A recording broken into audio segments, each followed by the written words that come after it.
Eh bien bonjour à toutes et à tous, c'est Underline et aujourd'hui on se retrouve pour une nouvelle vidéo, donc j'espère que vous allez bien. En tout cas moi ça va vraiment super. Alors je tiens à préciser que le compte c'est le compte DiabloBest3000 et ici que vous voyez DiabloBest3000 a tué je ne sais qui. Eh bien c'est mon compte tout simplement parce que je n'ai pas changé de pseudo et je veux garder ce compte qui est Maître Prestige. Voilà, donc j'ai posé un petit peu ce que je voulais dire.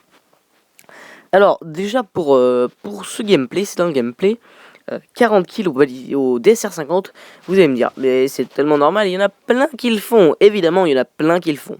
Alors je tiens à préciser aussi que le DSR 50 est une arme que je déteste et que je n'arrive pas à manier. Alors il faut aussi préciser que c'était la première partie depuis 20 jours, enfin ma première partie depuis 20 jours, et que je n'avais pas joué depuis 20 jours, donc ça veut dire ça comme ça. Faut se dire ça comme ça. Et moi je trouve que c'est vraiment pas mal. Donc je vais aussi vous poster une autre vidéo mais un peu plus tard. Donc vous verrez ce que c'est. Alors déjà je voudrais vous montrer un petit peu. Enfin je voudrais faire une petite série. Pourquoi faut-il jouer au DSR 50?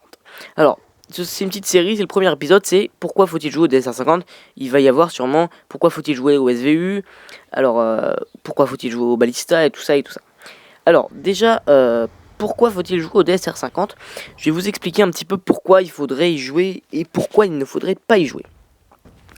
Alors, tout simplement, il faudrait jouer au DSR 50 pour sa puissance, qui est vraiment large, qui est énorme, une grosse puissance. Et également pour sa cadence de tir qui est pas dégueulasse.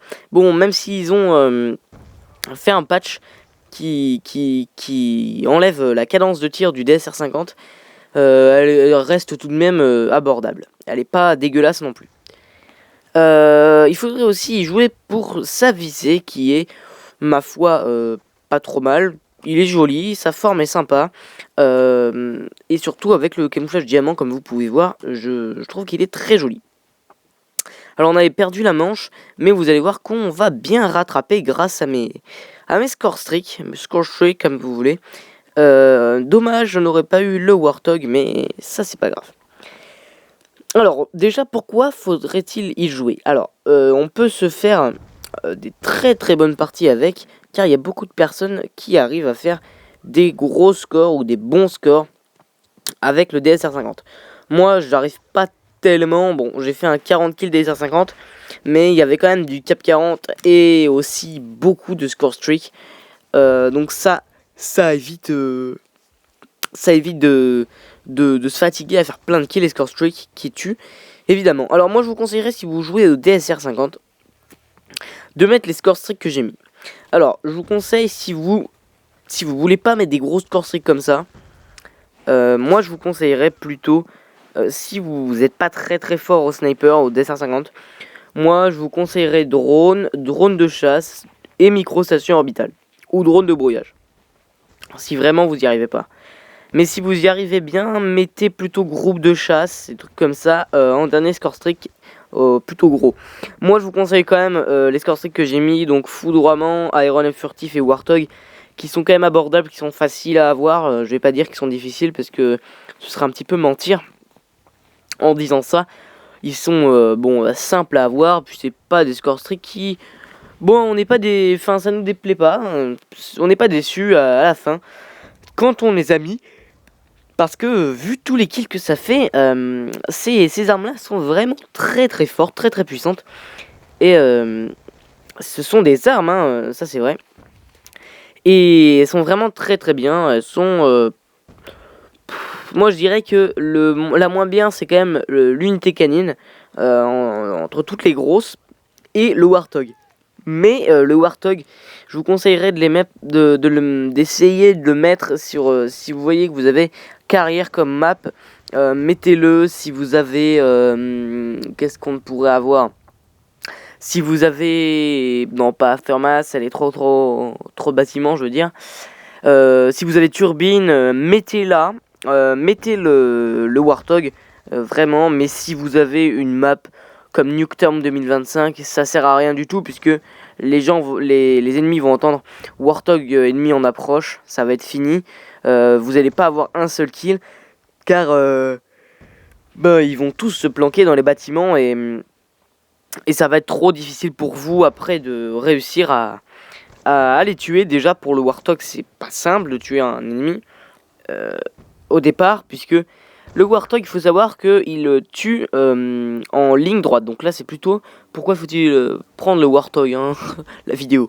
Bon, je vous dis quand même, mais le Warthog tue en ligne droite. Donc évidemment, si vous êtes à l'autre bout de la map et que le Warthog considère qu'il y a plus d'ennemis à tuer où il va passer, eh ben il va s'en foutre de vous et il va aller où il y a plus d'ennemis à tuer. Évidemment, ça va être plutôt logique.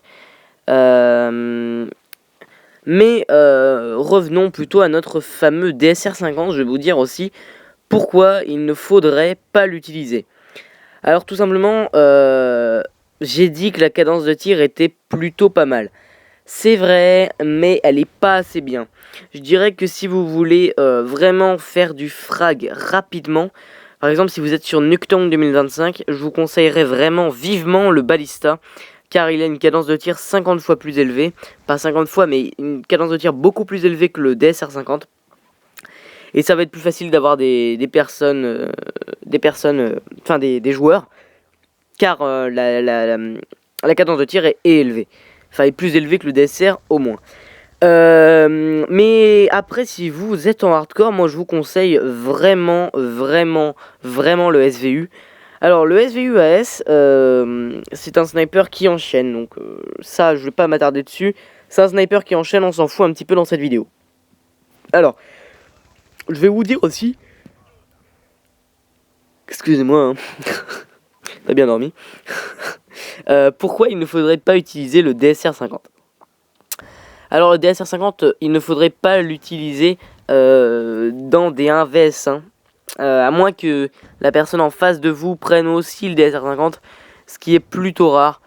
Donc 1vs1, tout ce qui est 1vs1 et 2vs2 ou match de team, ne le prenez pas.